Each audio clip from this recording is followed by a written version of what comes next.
Muy buenas tardes para todos, mi nombre es Brandon Vergara, soy desarrollador frontend y en esta ocasión vengo a explicarles un concepto bien importante en JavaScript, el cual es asincronismo.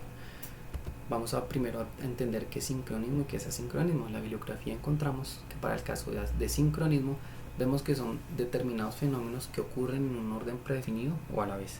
Y asincronismo hace referencia al suceso que no tiene lugar en total correspondencia temporal con otro suceso. Son conceptos bastante complejos.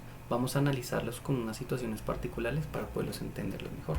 Vamos a imaginar que en este caso esto es una fila para ingresar a un cine.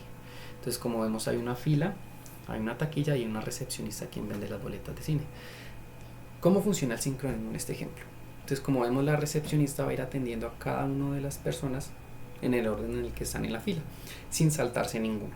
Eso es sincronismo. Entonces, ¿cuál va a ser la primera persona en atender? Va a ser la señora con el niño. Una vez que la señora con el niño elijan la película, la recepcionista le venda las boletas y ingresen al cine, va a continuar con la siguiente persona, que es la señora del vestido amarillo. Una vez que atienda la señora del vestido amarillo, va a seguir así sucesivamente con cada una de las personas.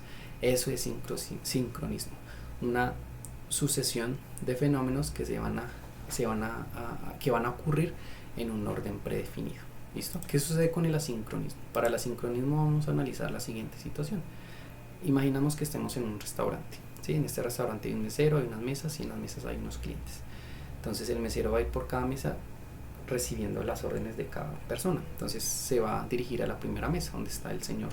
Este señor va a ordenar un postre. El mesero va a tomar esa orden y se va a dirigir a un área de cocina. ¿Sí? En esta cocina habrá un chef que está preparando la comida de este restaurante, por lo cual ese postre va a entrar a prepararse en un segundo plano. ¿Por qué en un segundo plano? Porque el mesero no puede esperar a que el postre esté listo para venírselo a traer al señor y dejar a las demás mesas sin atender. No, él tiene que seguir atendiendo todas las mesas. Por lo tanto, él va a venir a atender la segunda mesa. Como vemos, la segunda mesa ordenó 2 tragos. Entonces el mesero va a tomar esa orden y se va a dirigir a una zona de bar. Inmediatamente deja la orden y estos tragos van a empezar a prepararse en un segundo plano también. Va a venir a la tercera mesa y va a tomar la orden. En este caso ellos ordenaron una botella de vino con 2 copas. Entonces él va a ir a llevar esa orden al bar nuevamente. Ahora bien, si analizamos estas situaciones, vemos que las 3 tareas, independientemente del tiempo que tomen, unas se ejecutarán más rápido que otras. Vemos que todas se están ejecutando al mismo tiempo. Entonces, como vemos, aquí aparece un concepto bien interesante que es la concurrencia. La concurrencia es cuando 2 o más tareas se ejecutan al mismo tiempo. ¿Listo? Y a su vez, independientemente del tiempo, hay unas que se demorarán más que otras, pero todas se están ejecutando. Eso es el asincronismo, cuando muchas tareas se ejecutan y no importa cuánto tiempo se ejecuten. Listo, vamos a ver eso un poquito más en el código. Para esta ocasión voy a usar JSBeam, que es una herramienta muy chévere que me permite analizar porciones de código sin necesidad de instalar proyectos, iniciar proyectos ni ejecutarlos con el navegador, simplemente un código en JavaScript y una consola. Entonces voy a crear aquí unas funciones, función task1, listo, una función llamada tarea1, a la cual le voy a pasar simplemente una impresión por consola y aquí le voy a colocar tarea1. A esto lo voy a multiplicar 2 veces, ¿sí? Porque quiero que se vean reflejadas como si tuviera 3 tareas. Sí, aquí tarea 3 y ahora voy a llamar estas tareas.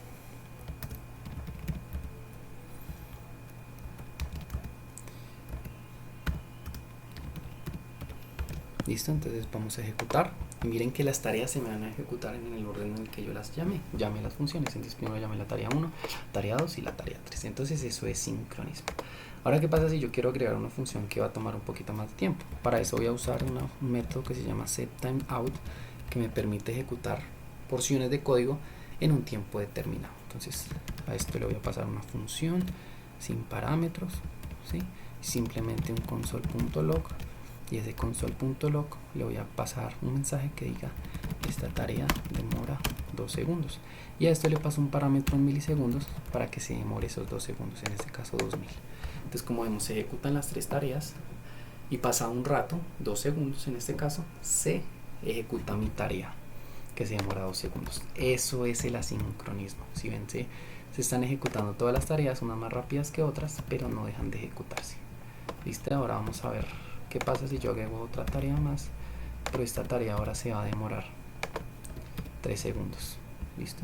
Entonces limpiamos y ejecutamos. Miren que se ejecutan mis 3 tareas. La tarea de 2 segundos y la tarea de 3 segundos. Ahora, muy bien. Entonces, ¿qué sucede? Internamente, JavaScript está mandando a ejecutar las tareas que se demoran un poquito más de tiempo. ¿Y quién es el encargado de hacer esto? Aquí aparece un concepto importante que es el event loop. ¿Qué es el event loop? ¿Sí? Para entender el event loop tenemos que verlo como un ciclo de eventos. Eso es un patrón de diseño que busca gestionar los mensajes y eventos en un programa en JavaScript. ¿Cuál es la estructura? Tiene 3 estructuras principales: un call stack, un web APIs o todas las tareas que requieren un proceso más exhaustivo, y los callback queues. Ahora, para poder entender esto, vamos a analizar el ejemplo anterior del restaurante. Entonces teníamos al mesero que estaba tomando las órdenes de todos los clientes. Entonces vamos a imaginar que ese mesero tiene un call stack o una pila de órdenes principales. ¿Listo? Aquí va él a colocar todas las órdenes que él puede ejecutar de manera inmediata. Como el vino él puede ir a traerlo de manera inmediata. Entonces todas esas peticiones que son así rápidas las va a colocar en el call stack. ¿Listo? En la pila principal. Ahora bien, ¿qué pasa con las órdenes que requieren un poquito más de tiempo? Esas órdenes el mesero las va a llevar a esta cola de acá, en la cola donde va a estar el chef y el bartender. Entonces en este caso el postre y los tragos van a venir acá a prepararse. Por lo tanto, estas peticiones, estas órdenes van a tomar un poquito más de tiempo. Aquí es donde se mandan todas esas peticiones a bases de datos, a APIs, y además que se requieren hacer consultas y que demoran tal vez un poquito más de tiempo. ¿Listo? En prepararse. Una vez que el chef termina de preparar el postre y el bartender los tragos, los va a pasar a una cola que se llama el callback queue. El callback queue es una cola de peticiones que ya están listas pero que no han pasado a la cola principal. Imaginemos que esto es un mostrador.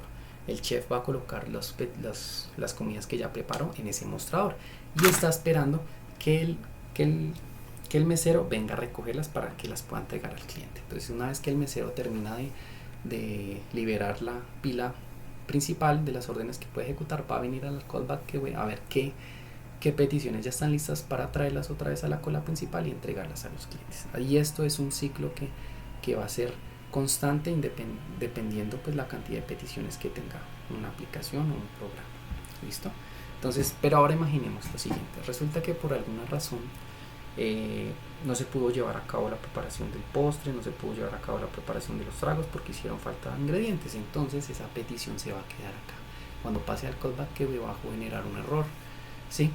Y eso se ve reflejado como un error. Resulta que no se pudo ejecutar la petición, no se pudo ejecutar la orden por X o Y problema. Entonces aquí aparece un concepto muy importante que son las promises. Las promises tratan de arreglar este problema.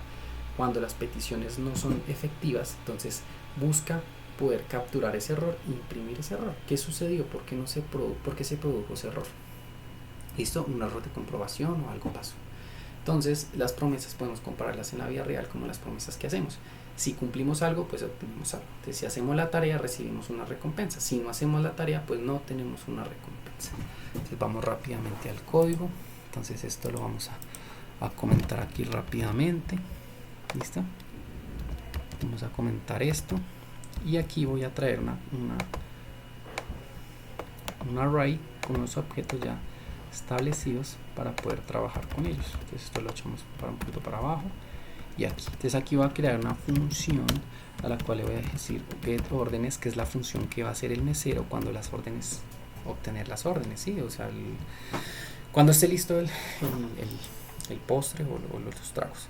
Entonces, ¿qué vamos a hacer? Aquí vamos a usar la sintaxis y una promesa. Entonces vamos a hacer el return de la función y aquí en vez de retornar los datos voy a retornar una promesa. Entonces new promise es la sintaxis y aquí voy a retornarle 2 parámetros. El método resolve, que a la vez son funciones resolve y reject. El resolve es el método que me permite capturar la respuesta efectiva. Entonces si la respuesta fue correcta, entonces voy a retornar un resolve. Y a esto le voy a pasar un setTimeout. Vamos a usar este ejemplo. Pero en vez de eso, aquí le vamos a pasar un resolve.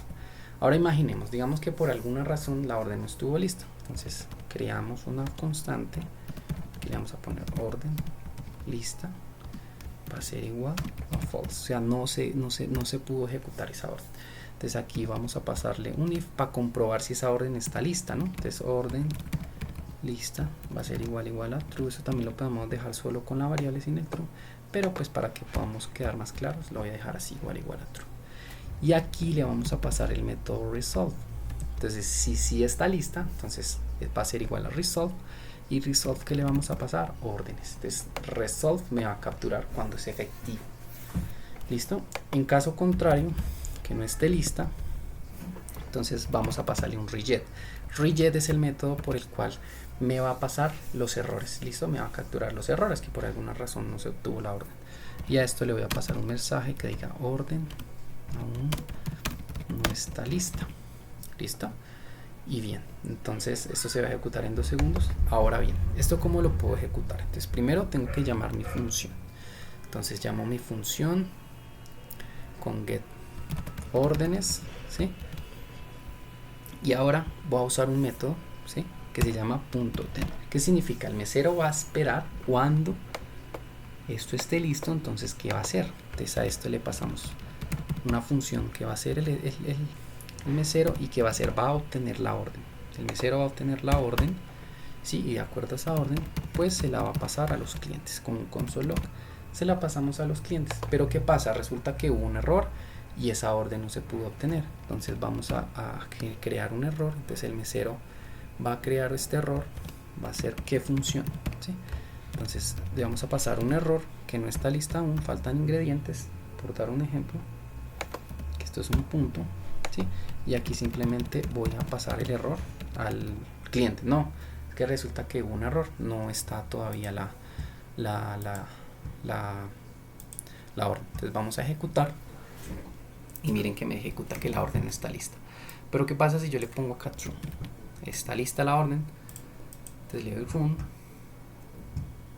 y me obtiene los datos. ¿Listo? Entonces así funcionan las promesas. Buscan cómo capturar los errores cuando las peticiones no son efectivas.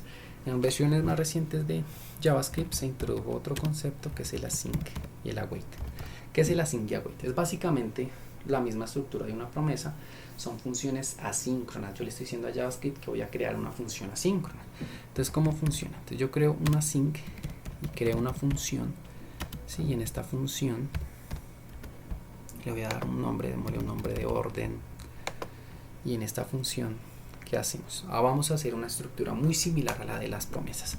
Entonces voy a crear un try. Try significa intentar. Entonces le estoy diciendo a JavaScript, esto es una función asíncrona, ¿cierto?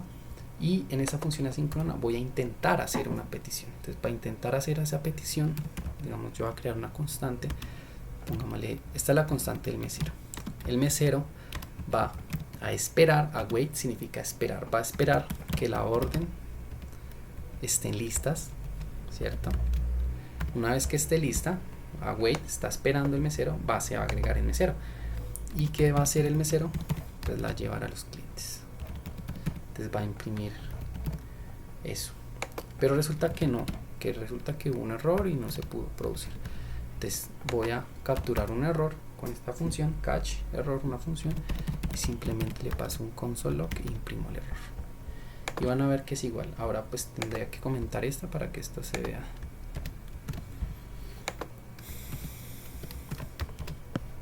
Se puede ejecutar. Miren que va a suceder lo mismo. Esperamos. Bueno, aquí me falta algo muy importante, que es llamar la función orden, o si no pues no voy a poder ejecutar mi función. Le damos run y esperamos y vemos que ahí obtiene las órdenes. Lo mismo, si le cambio a false me va a decir que no, la orden no está lista. ¿Listo? Entonces espero que les haya gustado esta explicación. Se puede usar tanto async como promesas, las dos son exactamente lo mismo y buscan crear esas funciones asíncronas que requieren un poquito más de tiempo, consultar bases de datos, etc. ¿Listo? Espero que les haya gustado esta explicación. Muchísimas gracias y nos vemos en otra ocasión.